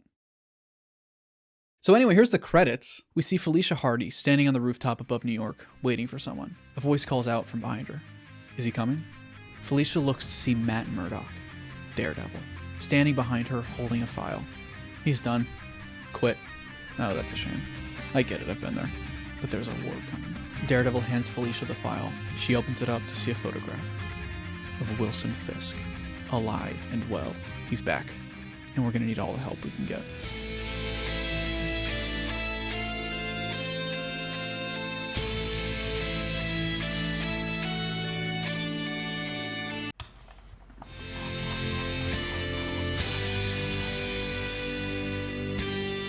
There's a current debate going around among Spider-Man fans. One question that always seems to get asked whenever something new releases, be it a comic or movie or TV show or video game: why does Peter Parker have to suffer? No Way Home being one of the most recent examples. That movie ends with the character in the worst place he's ever been at, a position that even the comics version of the character hasn't explored. And a lot of fans, such as myself, loved that decision. So why is that? Is the character ever allowed to be happy? It's a question that even Marvel as a company seems afraid to answer. In the last part, I pushed the character pretty hard, probably harder than the future movies are going to be comfortable doing. Not just to be dark and edgy, but because I think it's necessary to truly showcase what makes the Spider-Man character so special. I believe that superheroes fundamentally exist for one specific reason, and Spider-Man is no different. At the end of the day, when you take away the powers and the costumes and the silly villains, at his core, Spider-Man should always represent one thing. And today we're going to figure out what that is. So, at long last, here's my pitch for Spider-Man Final Swing.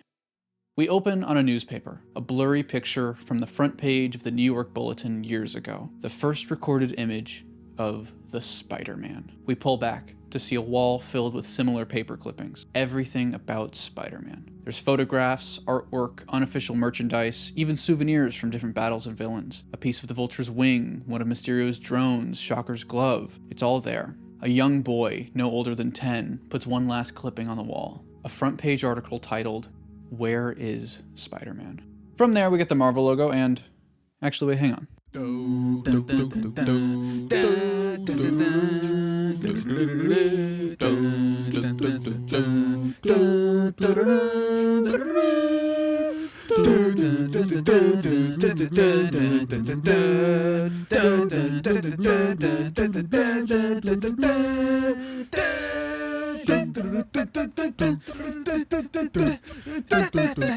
See, if the logo were shorter, that joke would be funnier, and this video would have come out sooner. We fade back up to see a jewelry store, as it's being robbed by masked men. A figure swings down from the skies above, arriving just in time to stop the robbers. Spider-Man, wearing his old homemade costume. Spider-Man throws out some quips and webs up the robbers before being slammed into by a man wearing a suit of armor with massive wings. The Vulture hovers over Spider-Man, taunting him. Before Spider-Man can get a word out, he's hit again by a vibrational shockwave and sent flying into a dumpster, and the Shocker steps into frame, followed by every other one of Spider-Man's greatest villains on this earth. Mysterio, the Rhino, Kraven the Hunter, and the Scorpion. Wait, this isn't right.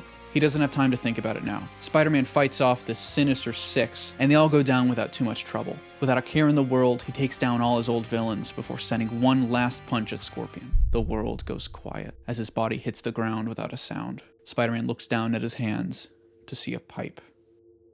Peter wakes up, in his bed, cold and alone.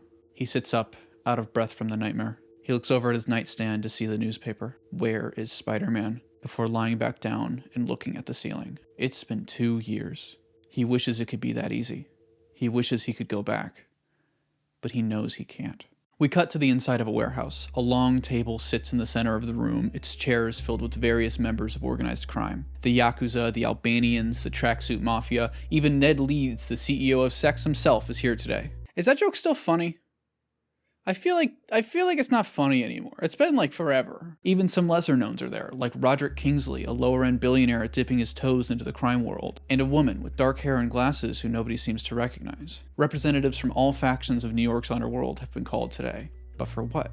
The camera pulls up to see a shadowy figure standing in the rafters, watching over the entire meeting like a ghost. A man enters the room.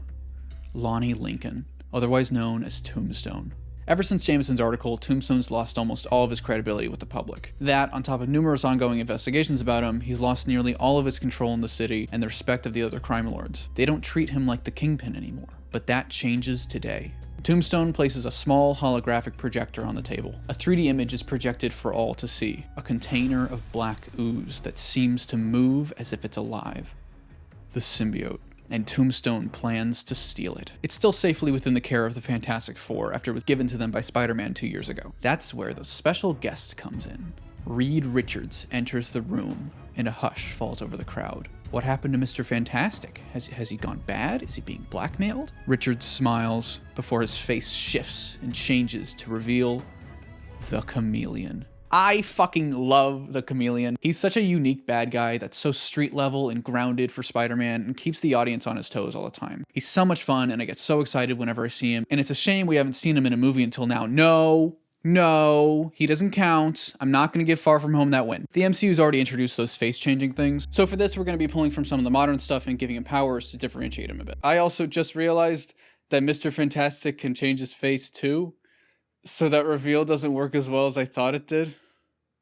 But I think it's still cool. Tombstone has hired Chameleon to steal the symbiote, to take back what was rightfully his after it was stolen from Miles Warren's lab. Owning a weapon like that, it can turn the tides on his legacy. He's holding this meeting as a show of power, to demand respect from the other crime lords, to force them to treat him like. The door opens, and Wilson Fisk enters. A presence so imposing, the entire room goes silent. Fisk says that he too is interested in the symbiote. A weapon like that would prove most useful for the future. Fisk looks to Chameleon and says he'll pay 5 times what Lincoln is paying if Chameleon steals the symbiote for him instead. Chameleon agrees because he's a little shitbag and I love him for that. And Fisk begins to walk away. Tombstone grabs him by the arm and says he'll do everything in his power to get his hands on that symbiote first.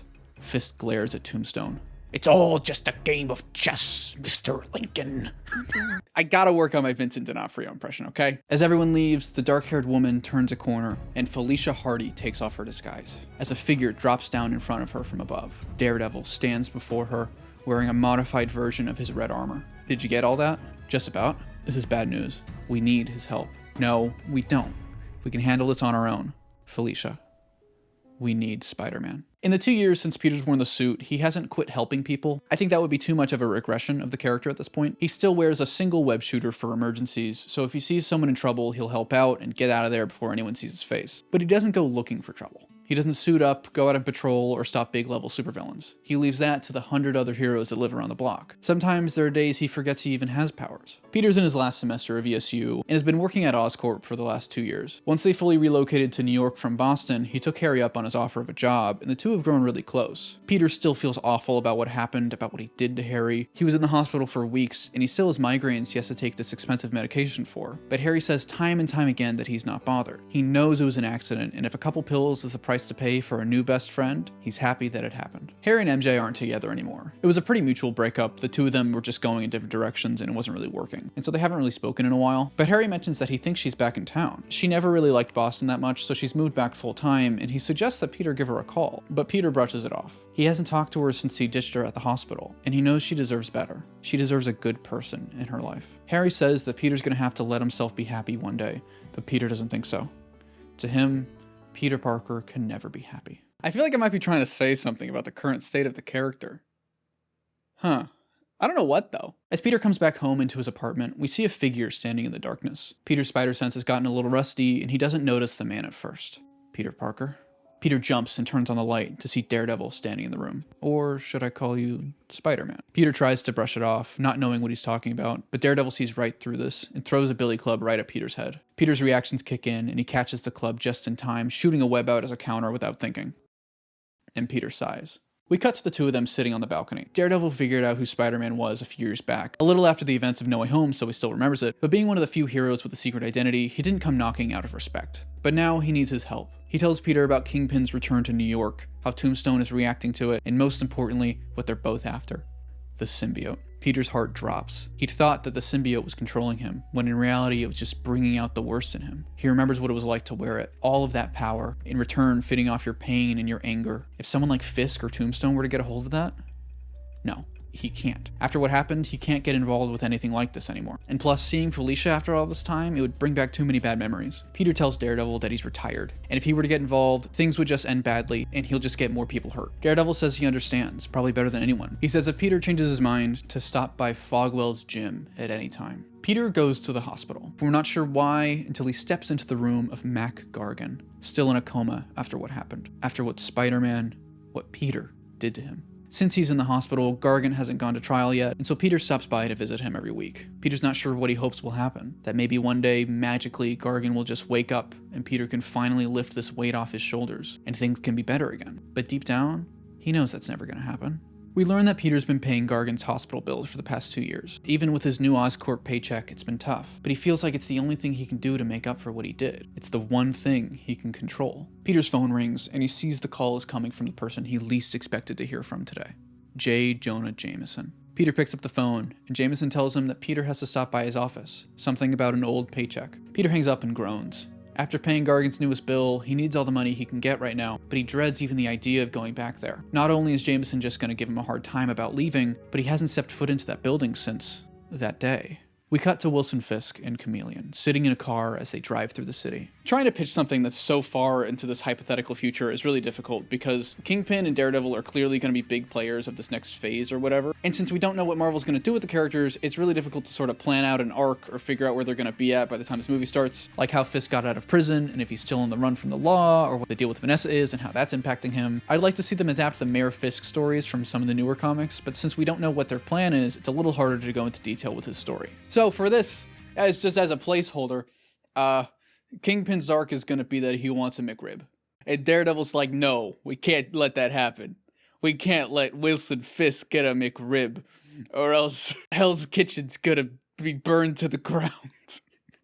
In spite of his Hawaiian shirt, though, we can still assume that Fisk is extremely wealthy, and that wealth and that power is allowing Fisk to take over Tombstone's territory, buying out all the different businesses and properties, creating a monopoly to drive Lincoln away. Pretty soon, he'll be charging for exclusive content on his new subscription service, Kingpin Plus, and can cancel projects when they're basically finished for a tax cut. Can you tell I'm still mad? Chameleon asks Fisk what the plan is, but Fisk says not to worry too much. There's more factors at play here than just the two of them. Fisk pulls out a case and opens it to reveal a fine, ornate chess set. All in good time. Peter arrives at the Daily Bugle, rebuilt after Scorpion's attack. He does his best not to let the memories of that day come back to him. He walks through, not acknowledging any of his old co-workers or anybody, but he does notice that things seem different. Peter steps into Jameson's office, prepared for the worst.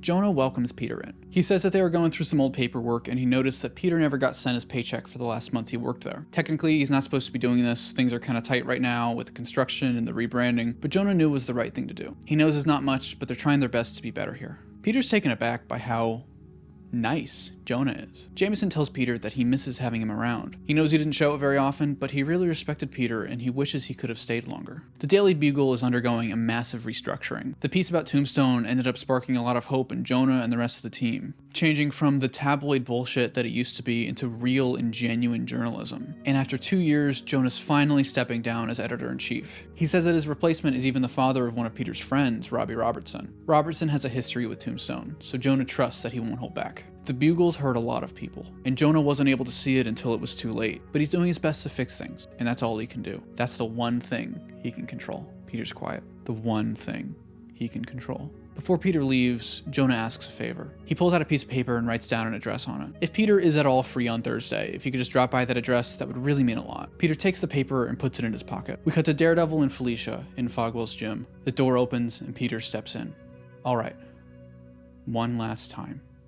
Tombstone sits in his office, looking out the window over New York. His home, his city. He's earned this. And he's not gonna let Fisk come back in and take it all away from him again. Aside from spectacular, Tombstone has very rarely been the big kingpin of crime that I've been making him in this trilogy. I think it'd be really interesting to explore this man who, by all means, is ill-equipped for this kind of power. He wanted to be king more than anything, and was handed it on a silver platter by being the toughest guy on the block, but he failed time and time again, and his end is just over the horizon. How does he react to that? What does that desperation drive him to do? On the table beside him is an ornate chess set. After everything he's been through, he deserves this power. He needs it. And he's going to do whatever he can to keep it. We cut to Peter, Daredevil, and Felicia. We learn that they talked to Mr. Fantastic, and Reed wasn't willing to give them the symbiote. He doesn't trust Daredevil, and he's confident that the Baxter Building security systems will be enough to stop any thief. Which might be true, if not for Chameleon. And so, we have to steal the symbiote before Fisk or Tombstone have the opportunity, and then we can destroy it. The Baxter Building is holding a charity fundraiser tonight. It's a personal cause for Reed Richards. It's about victims of spaghettification.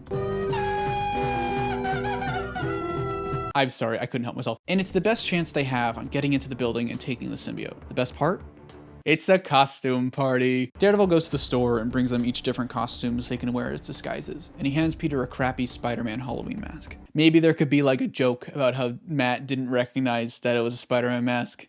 I think that could be funny. We learn that Felicia is still mad at Peter for what he did. She trusted him and was vulnerable with him, and he stabbed her in the back. I think it'd be an interesting arc for Felicia to see how Peter's grown and learn to forgive him for what happened, in the same way that he has to forgive himself, and they become sort of platonic friends by the end of it. I think it could be interesting if maybe in the past couple of years, Felicia's sort of fallen into crime a little bit more than she has in the past couple of movies, and so her arc for this movie could be coming out of that darkness and becoming a little bit more of an anti-hero again. And so from here, we get a fun little heist segment as our heroes try to steal the symbiote from the Baxter building. I've had Black Cat as a supporting lead this whole trilogy, and haven't really gotten to explore her skills as a thief, so this could be a good opportunity to do that. A lot of heist-type movies have crazy gadgets and communicators and shit like that, but that's not really what Daredevil is, so I think it'd be really cool to have this sort of low-tech heist that just showcases everybody's skills. I was also going to have a scene where MJ is working at the party as a bartender or something, and she and Peter start to reconnect, but this video is getting really long, so you can just fill in the blanks with that, and a lot of things. If I gloss over some things, that's why. As all heists do, things start to go wrong. Felicia and Daredevil get held up dealing with Chameleon, and Peter has no choice but to steal the symbiote himself. The symbiote is being held in a container that requires a 4-digit passcode to unlock. He guesses at the code with no luck, and that's when the door opens and his stomach drops. Peter looks to see Johnny Storm, the Human Torch, clearly not sure what he walked in on. Listen, it's not what it looks like. It looks like you're stealing the alien slime while dressed like a cheap Spider-Man ripoff. Okay, it's exactly what it looks like. Johnny is silent. He and Peter have talked before during the last big event crossover, Secret Wars or whatever, and they had always gotten along pretty well. You're really him, aren't you? Yeah. Are you back? No. No, I'm not. Johnny pauses. I can get you 5 minutes. After that, you're on your own. Before he walks out of the room. Peter lets out a sigh of relief. 5 minutes. That's not that much time. He guesses every possible combination he can think of. Birthdays, important years, anything that Reed Richards might pick that could be important for the fantastic... Wait a minute. Beep, beep, beep, beep. The safe opens. He's confident that the Baxter Building security systems will be enough to stop any thief. Smartest man in the world, my ass. As Peter makes his escape, he's not looking where he's going, and he slams into a wall. No, not a wall. A man. Wilson Fisk turns to look at Peter in his cheap Halloween mask, holding a briefcase with one of the most powerful weapons in the world. Interesting choice of costume. Oh, that's fucking Randy Savage. That's not, oh no, that was Bonesaw. Peter is speechless. For years, fuck, it's Randy Savage again. For years, I read about the Spider-Man. I've always respected him. I've encountered my fair share of masked vigilantes, and nobody ever did it quite like him. Shame about what happened. Shame he's gone now. That's when another behemoth of a man steps in front of him. Tombstone. The two billionaires exchange words and vague threats, and Peter slithers away, his spider sense firing on all cylinders. So much that he doesn't notice the tracking device Tombstone placed in his coat pocket. The Chameleon, after being held up by Black Cat and Daredevil, reaches the safe room with ease, to see that it's already been cracked and the symbiote has been stolen. Tombstone stands at the door and makes him an offer. Back at their base, Peter looks at the symbiote through a microscope, trying to study it some more and figuring out how they can destroy it. He looks at the goop. It's almost calling to him, like it's an old friend. Without thinking, he reaches his hand out, and it slowly reaches back. Might not be the best idea. Daredevil steps in, startling Peter, and he pulls back. Come on, let's go grab a bite. We cut to the two of them, sitting on the building's roof, overlooking the city, eating some hot dogs from a cart down the block. The two of them exchange stories and compare villains, and Daredevil asks Peter about what happened 2 years ago. Believe me, I know a thing or two about guilt. Not like this. Go ahead, try me. Peter tells Daredevil everything about the symbiote, Scorpion, and the mistake that he made. A mistake that he made not wearing a symbiote or nanotech armor, but his red and blue suit. The last time that happened was my uncle. He was like a father to me. When I was a kid, I was just starting out. I screwed up and I got him killed for it. After that, I made a promise that nobody would ever get hurt like that ever again. But now, after Gargan, I did it again. I broke that promise. I violated what Spider-Man is supposed to be. I knew I couldn't let that happen again. I can't let anyone else get hurt because of me. And that's why I'm Spider-Man no more. Daredevil is silent. I knew somebody a long time ago who taught me a lot about life, about facing my fears and being brave enough to forgive others, but more importantly, to forgive ourselves. Our flaws aren't what define us, Peter. We can't change what we've done. All we can do is move forward. Daredevil takes a moment and he removes his mask, and Peter looks to see a surprisingly familiar face. Matt Murdock. Not that he'd remember anything about that. Matt smiles at Peter and puts his hand on his shoulder. We're all just trying to do more good than harm, and I'd say you're ahead on that score. Peter can't help but chuckle. What? Nothing. Just, you seem like you'd be a really good lawyer. Daredevil is a show that has a lot of emotional importance to me, and a lot of that is because of Charlie Cox's performance as Matt Murdock. I honestly put off watching season 3 for so long because I didn't want it to end. It's a show about all these real and painful human emotions: fear, grief, revenge, guilt, and rising above that pain to be the best man you can possibly be. We've been asking for Spider-Man and Daredevil to cross over for years, and we got that a little bit in No Way Home, but I think the character deserves more than just a cameo. He's someone with so much wisdom and experience and pain who can help Peter grow as a character in ways that a lot of others can't. Not as a mentor or a father figure, but as a friend. We cut to a New York street. Tombstone's office resides high in a tower over the people and businesses down on the ground. A black car pulls up to the curb, and Wilson Fisk steps out, followed by men wearing black. They spread out across the area, mysterious devices in hand, as Fisk looks at the skyscraper above and grins, planning something.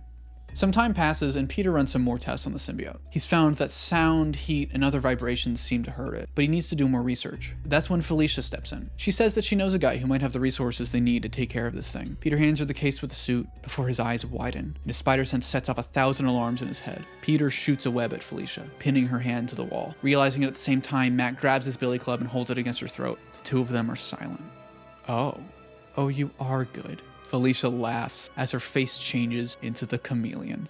The wall explodes, and Tombstone comes barging into the room, holding Felicia hostage. He tells Peter to give him the symbiote, or he'll break her neck like a twig. Daredevil tries to fight against him, but Tombstone just tosses him aside like it's nothing. Peter, with no other option, hands Lincoln the case. As Tombstone escapes, Matt realizes something. Fisk hasn't made any kind of real play for the symbiote this entire time, just Tombstone. There must be something else going on here. That's when Peter notices the tracking device that Tombstone put in his jacket pocket. He starts to panic. He should have seen it sooner. He should have figured things out faster. And because of him, Tombstone has the symbiote, and he's going to use it to hurt even more people. Matt tries to calm Peter down, but Peter doesn't listen. He grabs his things and leaves them all alone. There's something bigger at play here. Something that Fisk is planning that neither of them have caught on to. Peter looks at his phone and sees MJ's number. He could call her right now and talk to her. Ask her out, be together again, be happy. But he doesn't. Instead, he returns to the hospital and he sits in Gargan's room once again. He watches over him, his biggest mistake, living proof that Peter Parker is a bad person. Proof that he can never be and should never be Spider-Man ever again. We cut to Tombstone in his office with Chameleon as he places the case containing the symbiote on his desk. Tombstone smiles. Finally, he has it. The one thing that can give him the leg up on Fisk and remain the kingpin of New York City. Lincoln opens the case to see nothing. It's completely empty. Enraged, he throws the case to the ground. The symbiote must have escaped somehow, but where is it? We cut back to Peter as black goop slithers out of his bag and onto the ground. The symbiote slowly inches its way towards him, reaching and reaching until it notices someone else. Peter puts his hands in his pockets and feels something. A small piece of paper with writing on it. Oh my god, he almost forgot. Jonah's favor. Peter figures if he's going to keep screwing up as Spider-Man, if he's going to keep ruining things for everybody, he might as well stay true to Peter Parker's word and fulfill that favor. Do at least one thing right. As Peter leaves, the symbiote has a different idea. Parker betrayed it. It gave him power, gave him meaning, and he threw it away. The symbiote stays in the room, working its way into the hospital bed. Mac Gargan opens his eyes and takes a deep breath. We cut back to Matt and Felicia in Fogwell's gym, which is now destroyed. This place that was so important to Matt and his history is gone now, and it's a change that he has to embrace. There we go! There's an arc for Daredevil. That works. That could work, right? Embracing change. That's always a good one. The two of them start piecing things together about Fisk and what his plans really are. He never wanted the symbiote. He was just using it as a way to distract Tombstone from what he was really doing. This whole time, Fisk has been planting bombs on the city blocks surrounding Tombstone's office, buying up the properties just to destroy them in a violent show of power. As this is happening, Tombstone will be in his office, and Fisk can finally make a move and be Kingpin once again, framing Lincoln for the destruction. It's a plan that's going to destroy so many lives and kill so many people unless they're able to put a stop to it. As of late, I've noticed that Marvel's been treating their street level heroes kind of weirdly lately. A lot of traditionally grounded characters like Moon Knight and Miss Marvel are being retooled to be larger in scale, with powers that let them stand toe-to-toe with more traditional Avengers, and their stories are reflecting that. This is most likely because Marvel wants these characters in the crossovers, but also wants it to be believable that they don't instantly become a red streak on the pavement. We'll see how these shows handle Daredevil and those characters, but I think not utilizing the street level is a huge misstep. That side of the universe adds perspective to the world, showing the people on the ground level and how they react to the more outlandish aspects. But more importantly, these stories show that you don't have to be a billionaire with a suit of armor, or a Norse god, or a super soldier from the 40s, or a green rage monster to be a hero. You just have to be the best person you can be. And a lot of times, that's enough. Peter knocks on the front door of the address JJ told him about. It opens and he sees a woman. Oh, good, you're here. Before Peter can reply, the woman grabs his hand and pulls him into the house. He's in his room right now. I haven't told him anything about you or anything. Oh, by the way, here's your suit. You can get changed in the bathroom. She hands Peter a box. He looks inside to see yet another cheap Spider-Man Halloween costume. It's his birthday today, and he's always wanted to meet Spider-Man. Peter opens the door to the bedroom. Inside, he sees walls and walls of merchandise, newspapers, and souvenirs. From his first appearance to rumors online, everything there is to collect about Spider-Man. A boy sits in the room, pinning another newspaper to the wall. Are you Johnny? The boy looks over at Peter, wearing this garbage knockoff costume from the bargain bin of a Halloween store, and laughs. You're the third guy this week who's come in here wearing that costume. Plus, you're too short. Johnny turns back around and starts organizing his collection. You can leave. I don't want you to waste your time. Speechless, Peter begrudgingly takes off the mask, turns, and starts to walk away before stopping. He knows that he's not trying to show it, but Peter sees how disappointed he's made this kid. What if I knew Spider-Man? Johnny's eyes light up. What? You know Spider-Man? Oh, no, wait, that's so cool. What's he like? He's pretty cool. He's kind of a wreck, and his costume smells really bad, but, yeah, you know, he's pretty cool. Well, where is he? I don't know. Oh, do you know why he left? Peter pauses for a second. He said he did something really bad, and he thinks he'll just hurt more people. So he's going away for a while. Johnny is silent. Peter looks around the room. This is, quite the collection. Johnny smiles, as if the mere thought of Spider-Man raises his spirits. Right? I have everything. Every paper, every article, even stuff from his villains. Like, check this out. Johnny opens a drawer and shows Peter one of the Shocker's vibration gauntlets. I got this from this really sketchy website. Mom got mad at me for using her credit card and said it was something like evidence. I don't know about that, but look at how cool it is. Johnny continues to show Peter the rest of his collection. They talk about all the costumes, villains, other heroes, anything they could possibly talk about with regards to Spider-Man. Johnny shows Peter the last newspaper. This is the last time anyone saw him. They say he went to fight the Scorpion and that he hurt him pretty bad, but it was an accident. He didn't have a choice. Scorpion was going to hurt a lot of people. And is that what he thinks he did wrong?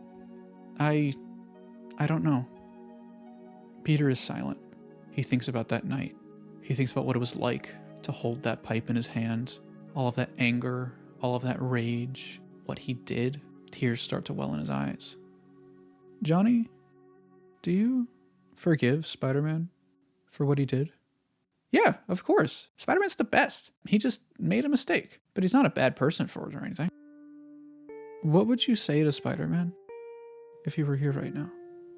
I would want to give him a hug, and I would tell him that he's just the greatest, and that I'm always going to love him no matter what. He'll always be my favorite, and I miss him. And I like this new suit way more than his old ones.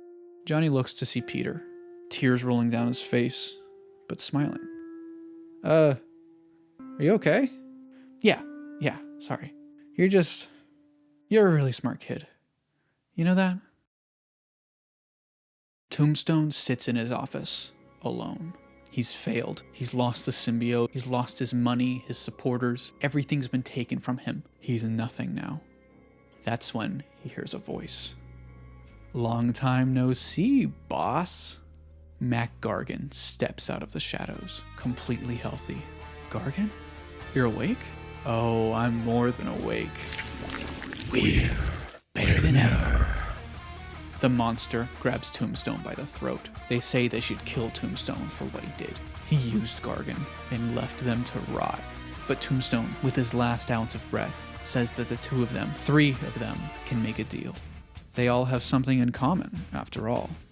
We cut to Felicia and Matt as they make their way to downtown New York. They don't have much time before the bombs start going off, so they have to focus on evacuating and saving people as much as they can. Once everyone's safe, they can focus on Tombstone and Kingpin. As this is happening, we see Fisk and Lincoln in the office above the city. The two are calm but cautious as they sit at the table in front of each other. Without a word, the ornate chess set is brought out and placed in front of them. They'd each come to an agreement. One game, winner takes all. No mess, no violence, just business. But neither of them are particularly good sports. The heroes start evacuating the area, getting people out of harm's way. It might be fun if we can also get some help from other street level characters like Moon Knight or Ms. Marvel or Luke Cage or Jessica Jones or not you, anyone but you. You get the fuck. Fisk and Lincoln continue to play their game of chess in silence. Fisk takes a piece and takes out Lincoln's queen, and we hear explosions in the distance. The bombs start to go off. Buildings in the area begin to collapse. The heroes do everything they can, but it seems like hope is lost. As a building starts to crumble with people inside, they hear a sound. In the collapsed building, a young man is trapped and unable to move. That's when a figure steps in, grabs a hold of the rubble, and lifts it over his head. Spider-Man is here. The young man looks at the hero in awe. Are you back? Yeah, I'm back. The billionaires continue to play their game, unconcerned with the death and destruction down below. Just two men who think they're gods playing a game with people's lives. The game progresses, and Fisk is on the precipice of winning. Tombstone begins to sweat. No, it can't end like this. After everything he's done, it's not his time yet. In an act of rage and desperation, Tombstone flips the table and lunges at Fisk, their demeanor changing from calm businessmen into wild animals fighting over food. With Spider-Man's help, the heroes are able to turn the tides and evacuate everybody out of the area. The other street-level heroes agree to take care of things on the ground. They just need to take down Kingpin and Tombstone. Peter and Matt fight their way up the skyscraper and end up in the corridor right before the main office, to see almost a dozen of Tombstone and Kingpin's bodyguards blocking the path. And the two of them get ready to fight.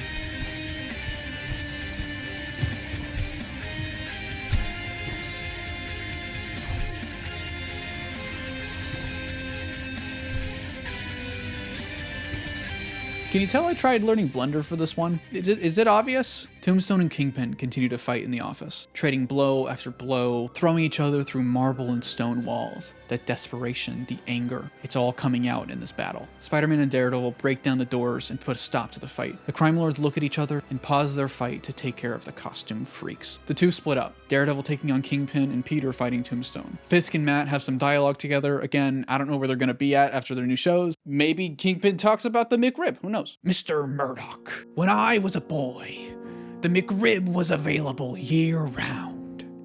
It was beautiful. But now it's only for a limited time. I was in the drive-thru with my beautiful Vanessa, and I asked for 2 McRibs to go, and they embarrassed me. Ronald McDonald will pay for this. That's what he talks about, right? Peter fights off Tombstone, and the two are evenly matched. Peter's grown a lot in the years since their first encounter, but Tombstone starts to get the upper hand over Peter until Felicia leaps in from above and helps with the fight. Peter and Felicia look at each other and nod, concluding that arc of forgiveness that I was talking about. Where's the symbiote, Lincoln? Tombstone pauses before he begins to laugh. Oh, I thought you knew. An old friend of ours stopped by, said something about fulfilling a promise, but finally going after who you love. Peter stops in his tracks. No. It's not possible. It can't be him. Gargan's awake? And with the symbiote? The world around Peter goes dark. Every feeling floods over him all at once. His fear, his anger, his guilt, his sadness. It's all coming back to him at the mere thought of Matt Gargan and all the pain he's caused. That's when a hand is placed on his shoulder. Matt looks at Peter and with a voice as cool as ice says, "Go. We can take it from here." Matt, what if I can't do it? You can, and you will. I know it. You got this, Spider-Man.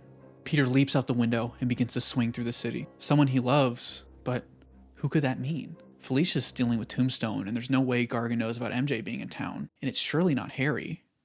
Oh no, he wouldn't. We cut to Johnny's bedroom to see the boy curled in a corner, terrified. On the other end of the room, Johnny's mother is unconscious, and Mac Gargan sits in a chair, eating a piece of raw meat from the kitchen. We learn that the first thing Gargan did after waking up was follow Peter to this house. Gargan doesn't know how Peter knows these people, but frankly, it doesn't matter. All Gargan wants is to hurt them. To hurt Peter Parker. Peter rushes across the rooftops, swinging through the city faster than he's ever before. No, not Johnny. Anyone but Johnny. His legs are burning, his arms are weak, but he can't stop. He can't let Johnny down. Johnny, with a weak voice, calls out to Gargan, saying that Spider-Man's gonna show up, and Spider-Man's gonna beat him. Gargan chuckles. They stand up and slowly walk towards Johnny. Spider-Man's not coming. The hero that he's worshipped for so long never cared about him. Johnny knocks a bookcase over, trying to catch Gargan by surprise, but a tendril of black ooze shoots out of Gargan's back, knocking it to the side and wrapping itself around Johnny's throat and mouth. The boy begins to suffocate, his screams muffled by the alien slime. Where's your buddy Spider-Man now? You wanted me? Spider-Man smashes through the window and lands in the bedroom. You got me. Gargan smiles, releasing Johnny to the ground. Took you long enough. He's just a kid. Let him go. This is between you and me, Gargan. Oh, on the contrary. A piece of symbiote detaches from Gargan, pinning Johnny to the wall. We want him to watch. Watch us tear you limb from limb, rip you apart, and eat your insides. Darkness envelops Gargan, and a massive, horrifying monster stands in front of Spider-Man and Johnny. We want him to watch you die. Peter is terrified. This thing is him. It's everything he's always been. A being of pure anger and hatred. A dark, twisted image of what Spider-Man is supposed to be. Poison to his life and everyone around him. Venom. Spider-Man goes to save Johnny before being attacked by Venom. Peter tries to fight against the monster, but is completely overpowered. Not only is the spider sense not working, but the symbiote is feeding off of Gargan's hate and anger for Peter, making the monster that much more deadly. Spider-Man is knocked to the ground as Venom sends a tendril into the nearby wall and pulls out a piece of broken pipe.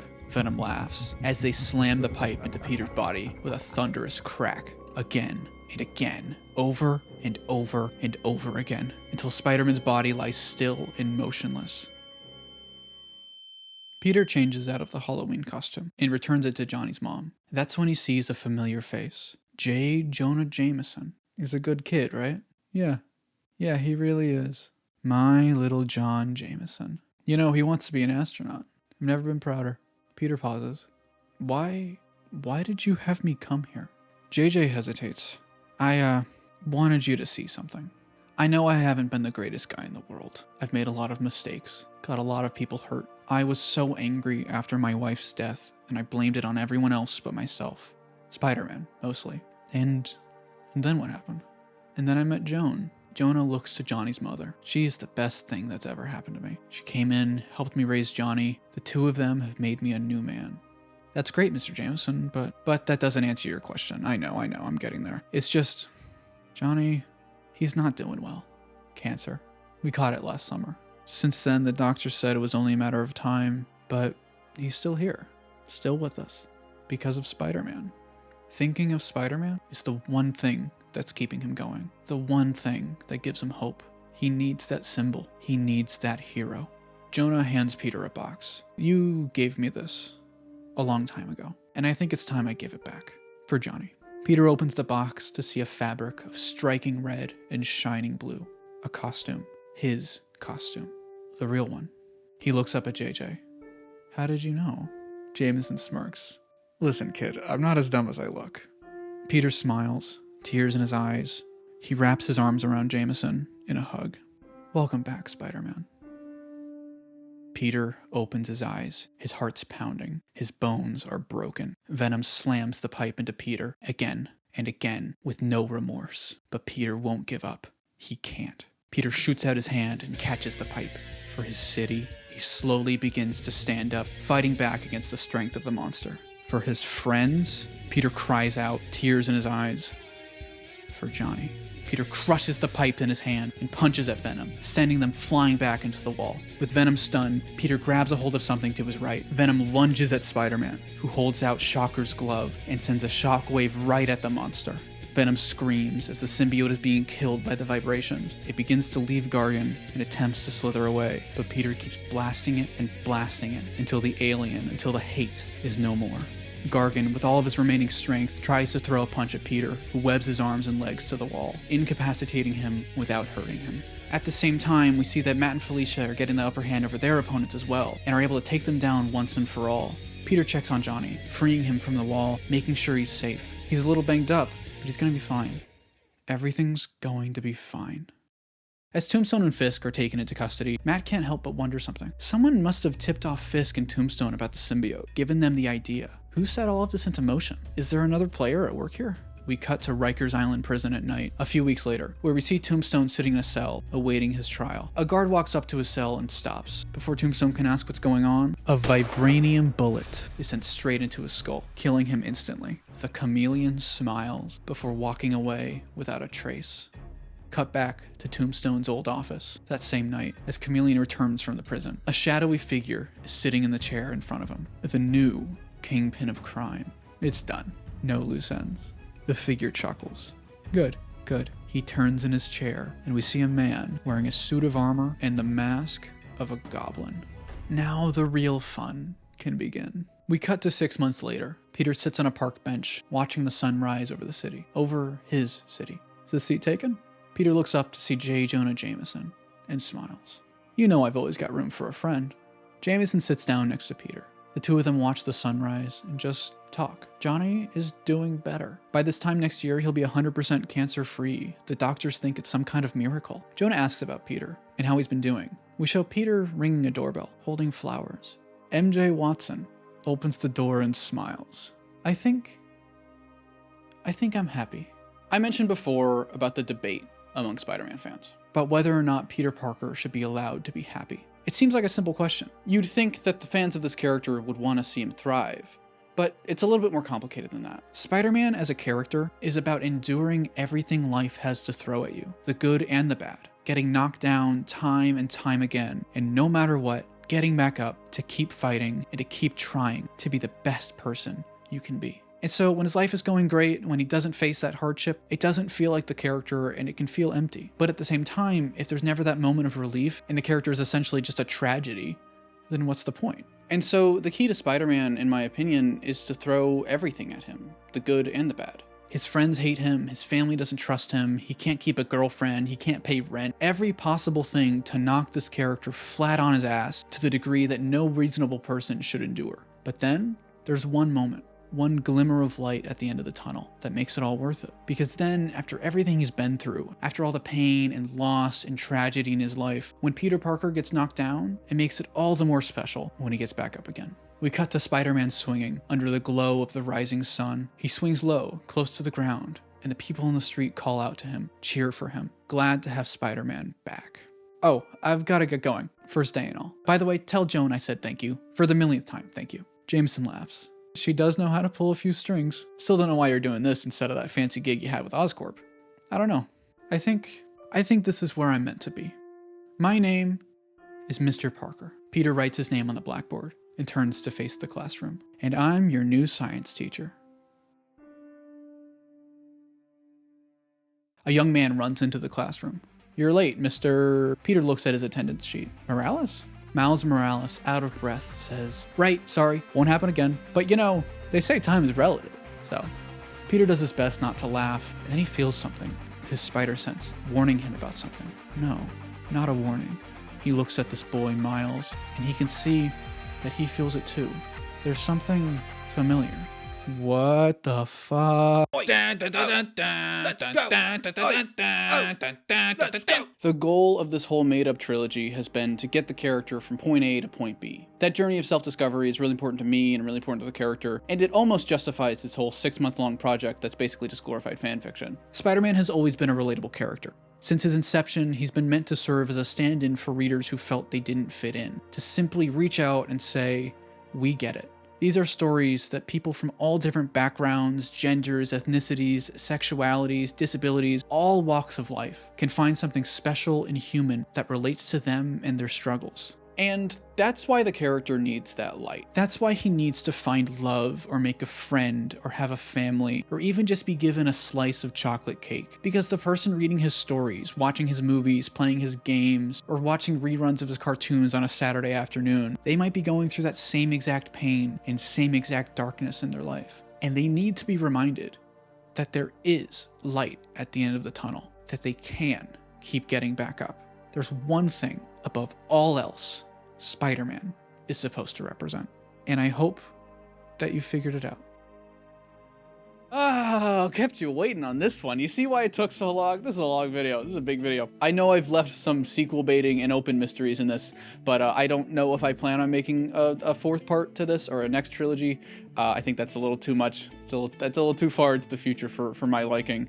Especially when the fourth movie's not even out. I set up the Goblin as a potential villain for the future. I wanted to leave it vague enough so you guys could fill in the gaps, but I did leave specific clues about what my intentions were and who I would want it to be. So if you caught any of those, let me know down in the comments. If you guys would like me to make a potential Miles Morales in the MCU video, let me know. That does sound kind of interesting to me. Thanks so much for watching, everybody. If you liked this video, it really would mean a lot if you hit the like button and subscribe. Special thanks to Alto the Sting, Cabbage Boy, Cassidy Bond, Chicken McDoofus, Connor Langell, Cosmic Tragedy, Iron Ninja, Jonah, Corey's Not Fresh, Slime Spice XL, Logan Triplet Films, Tim Neufeld, Troy Says BioRager is Gay, Tyler Goodrich, Yash Kapoor, Zachary Stonebreaker, Zero to Hero 148, and ZZ Toasty for being spectacular fanboys on my Patreon. This has been TroyBoy17 coming at you live. Black Lives Matter, trans rights, fuck billionaires, be responsible everybody, and I'll see you around.